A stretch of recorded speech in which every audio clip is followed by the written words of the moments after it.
Hi hello welcome back to our channel and welcome back to one more vlog. టైటిల్లో చూసినట్టు ఇది నా delivery vlog. First pregnancy నాకు caesarean అయింది. Second pregnancy కూడా సిజేరియనే అవుతుంది. సి సెక్షన్కి డేట్ అండ్ టైం ఫిక్స్ చేసుకొని మేము హాస్పిటల్ అడ్మిట్ అవ్వడానికి ఈరోజు వెళ్తున్నాం అన్నమాట. దానికోసం మేము మార్నింగే లేచి దేవుడికి దీపం పెట్టుకొని అంతా మంచిగా జరగాలని చెప్పి బ్లెస్సింగ్స్ తీసుకున్నాము. నాకు సర్జరీ టైమింగ్ వచ్చి ఆఫ్టర్నూన్ 12 o'clock ఇచ్చారు. సర్జరీ కంటే ముందు ఆ టైం కంటే 4 hours ముందే ఏమన్నా తినాలన్నమాట. దాని తర్వాత ఫుడ్ కానీ వాటర్ కానీ ఏం తీసుకోకూడదని చెప్పారు. సో ఆఫ్టర్నూన్ 12 o'clockకి సర్జరీ అయితే మార్నింగ్ 7:30 లోపే నేను బ్రేక్ఫాస్ట్ అంతా కంప్లీట్ చేసుకున్నాను. అంతా అయిపోయిన తర్వాత మేము ఇంకా హాస్పిటల్కి స్టార్ట్ అయ్యామన్నమాట. నేను, మా హస్బెండ్, మమ్మీ, డాడీ, నానమ్మ, బాబు ఇంకందరం వెళ్ళిపోయాం హాస్పిటల్కి. మేము హాస్పిటల్కి రీచ్ అయ్యేసరికి మార్నింగ్ 10 o'clock అయింది. వెళ్ళిన వెంటనే first baby heart rate check చేశారు స్కాన్ చేసి. తర్వాత సిగ్నేచర్స్ ఇంకా అలాంటి ఫార్మాలిటీస్ అన్నీ కంప్లీట్ చేసుకున్నారు. తర్వాత మనకి రూమ్ అలాట్ చేశారనమాట. షేరింగ్ రూమ్స్ ఉంటాయి, సింగిల్ రూమ్స్ ఉంటాయి, అందులోని ఏసీ అండ్ నాన్ ఏసీ కూడా ఉంటాయి. నాకు రూమ్ అయితే అయిపోయింది. దాని తర్వాత ఇంకా సర్జరీ కంటే ముందు కొన్ని మెడిసిన్స్ ఎక్కిచ్చారు. దానికోసమని ఐవి క్యానులా సెట్ చేస్తున్నారనమాట. నాకు వీన్ దొరకడం చాలా కష్టం. చాలాసార్లు ట్రై చేసి ఇంకా దొరికింది. ఇంకా అవన్నీ సెట్ చేశారు. క్యానులా సెట్ చేసిన తర్వాత ఒక సెలైన్ బాటిల్ ఎక్కిచ్చారనమాట. దానిలో ఏదో మెడిసిన్ పెట్టి ఇంకా సెలైన్ బాటిల్ ఎక్కిచ్చారు. ఒక బాటిల్ అంతా కంప్లీట్ అయినంత వరకు వెయిట్ చేశారు. మనకి ఈ హ్యాండ్కి ఐవి క్యానులా 4 days వరకు ఉంటుందన్నమాట. 4 days తర్వాత రిమూవ్ చేస్తారు. ఈ క్యానులా నుండే ఇంకా మెడిసిన్స్, ఇంజెక్షన్స్ అన్నీ ఎక్కిస్తారనమాట. ఇంకా తర్వాత 1 full bottle సెలైన్ ఎక్కించిన తర్వాత నన్ను పిలిచిన తర్వాత ఇంకా కిందకి వెళ్ళి సర్జరీ డ్రెస్కి చేంజ్ చేసుకున్నాను. సెకండ్ ప్రెగ్నెన్సీ అన్నా కొంచెం టెన్షన్ ఉందన్నమాట. చాలా ఏడ్చాను, తర్వాత కూల్ అయ్యాను. ఇంకా సర్జరీ అంతా అయిపోయిన తర్వాత నన్ను ఇంకా మాకు అలాట్ చేసిన రూమ్కి షిఫ్ట్ చేశారనమాట.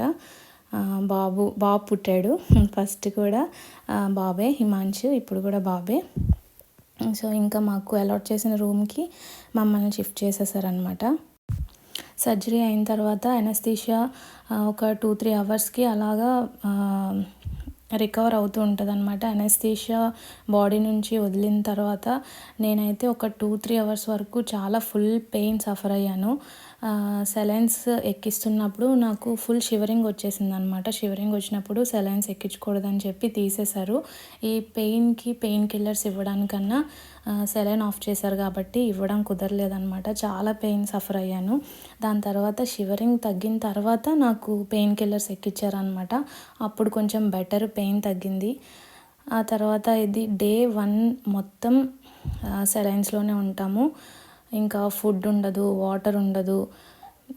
Day 2 మార్నింగ్ 11:30కి అలాగా రిమూవ్ చేశారనమాట ఈ సెలైన్స్.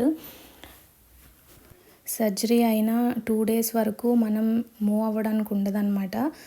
యూరినరీ కెథెటర్ ఉంటుంది, విత్ యూరిన్ బ్యాగ్ ఉంటుంది. అస్సలు మూవ్ అవ్వడానికి ఉండదు. ఈ సెలైన్స్ ద్వారానే మనకి పెయిన్ కిల్లర్స్ కానీ యాంటీబయాటిక్స్ కానీ ఇస్తారు. ఇంకా మజిల్కి కూడా కొన్ని ఇస్తారనమాట. ఈ ఐవి క్యానులా ఉన్నంత వరకు ఇంజెక్షన్స్ దాని ద్వారానే వెళ్తూ ఉంటాయి. ఈ సెలైన్ బాటిల్స్ ఎక్కించి నా రైట్ హ్యాండ్ అయితే ఫుల్ స్వెల్లింగ్ వచ్చేసింది. ఇంకా రైట్ హ్యాండ్ నుంచి రిమూవ్ చేసి లెఫ్ట్ హ్యాండ్కి షిఫ్ట్ చేసి మళ్ళీ సెలైన్స్ కంటిన్యూ చేశారనమాట. Day 2 సెలైన్ రిమూవ్ చేశారు. ఐవి క్యానులా అయితే చేతికి అలానే ఉంది. Day 2 వచ్చి లిక్విడ్స్ ఏమన్నా తీసుకోవచ్చు అన్నారు మార్నింగ్ నుంచి. లైక్ ఓఆర్ఎస్ కానీ, కోకోనట్ వాటర్ కానీ, హాట్ వాటర్ అలా తీసుకోవచ్చు అన్నారు. నేనైతే ఓఆర్ఎస్ అండ్ హాట్ వాటర్ తీసుకున్నాను. ఇంకా నైట్కి వచ్చి బ్రెడ్, మిల్క్, రస్క్, టీ ఇలాంటివి ఏమన్నా తీసుకోవచ్చు అన్నారనమాట. నేనైతే బ్రౌన్ బ్రెడ్ అండ్ మిల్క్ తిన్నాను. సర్జరీ రోజు మార్నింగ్ 7:30కి నేను తిన్న బ్రేక్ఫాస్టే. తర్వాత 2 days వరకు ఏం తినలేదు. ఇంకా ఇప్పుడు డే 2 నైట్ 7:30 to 8 ఆ మధ్యలో ఇంకా నేను ఈ బ్రెడ్ కొంచెం మిల్క్ తీసుకున్నాను అనమాట. సో చాలా ఆకలి మీద ఉన్నాను. కొంచెం బ్రెడ్ పాలు కడుపులోకి వెళ్ళేసరికి చాలా హ్యాపీగా అనిపించింది అనమాట. ప్రాణం లేచి వచ్చినట్టు అనిపించింది నాకైతే. ఒకవైపు ఈ సర్జరీ పెయిన్తో సఫర్ అవుతున్నాను, ఇంకోవైపు ఏమో నాకు కాఫ్ అనమాట. డెలివరీ డేట్కి ఒక 2 days ముందు కాఫ్ వచ్చింది. ఈ సర్జరీ టైంలో ఇలాంటివి రాకుండా అవాయిడ్ చేసుకుంటే చాలా బెటర్. చాలా సఫర్ అయ్యాను ఈ కాఫ్ వల్ల నేను. దానికోసం కూడా మెడిసిన్స్, ట్యాబ్లెట్స్, సిరప్ అవన్నీ రాసి ఇచ్చారనమాట. And next coming to the first walk after caesarean. Actually ఇది ఫస్ట్ వాక్ కాదు, నేను హెల్ప్ తీసుకొని లేచినప్పుడు వీడియో రికార్డ్ చేయలేదన్నమాట. అదైతే చాలా హారబుల్గా ఉంటుంది, చాలా కష్టంగా అనిపించింది అనమాట. నేనైతే సపోర్ట్ తీసుకున్నాక నడిచిన వీడియో అనమాట ఇది.